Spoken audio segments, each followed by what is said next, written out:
going to go ahead and put my plug back in the oil pan, and I'm going to get this oil out from under here. In fact, I may go ahead and put it in a jar or another milk or tea jug or something.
Okay, folks.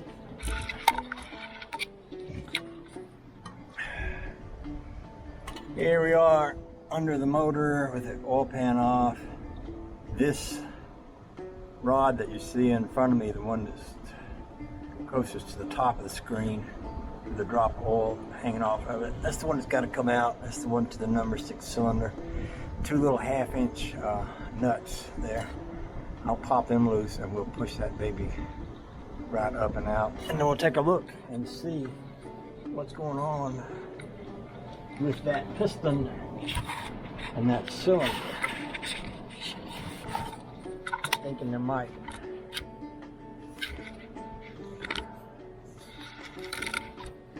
be a few things I'm thinking it could be, but we won't know till we get it out. But we'll have it out here actually pretty quickly, so let's go with it while we're under here. Hook it right out.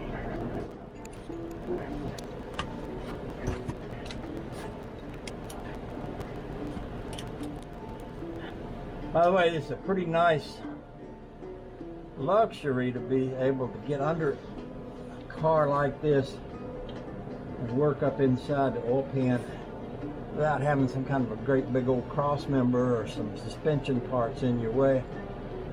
This is the way cars used to be back in the olden days, when you could do a rebuild in the field or on the side of the road, because you could get under here like this and you could do all this kind of work. That was before they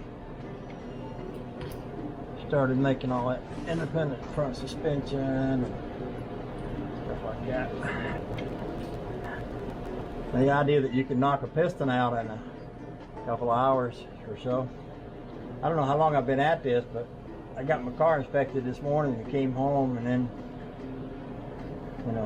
started. So probably been at it a couple hours, maybe a little more. All right, so that's off of there. So I'll get me a little hammer, a little wooden handled hammer, and knock that loose and push it out, and we'll be able to see.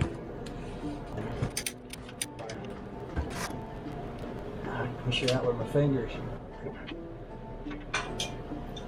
There I have it.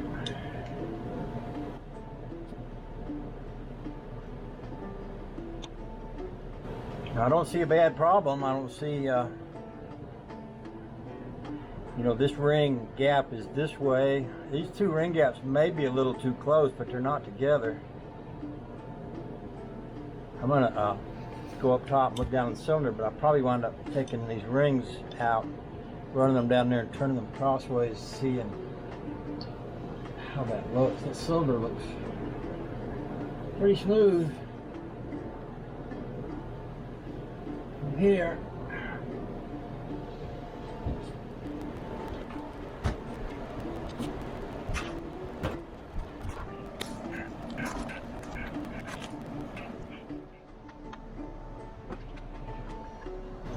Cylinder doesn't look bad at all. It might be a little slick. It might be that this thing just didn't seat.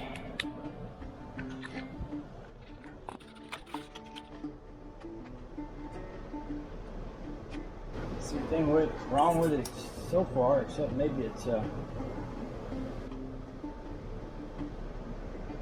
ring gap looks to be right.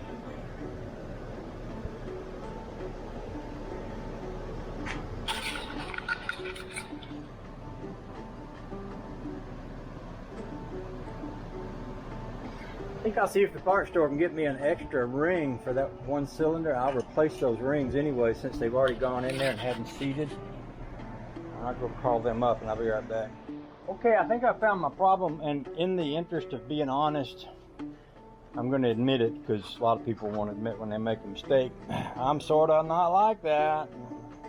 That's why I keep y'all having such low expectations, is because I don't want you to expect too much out of me.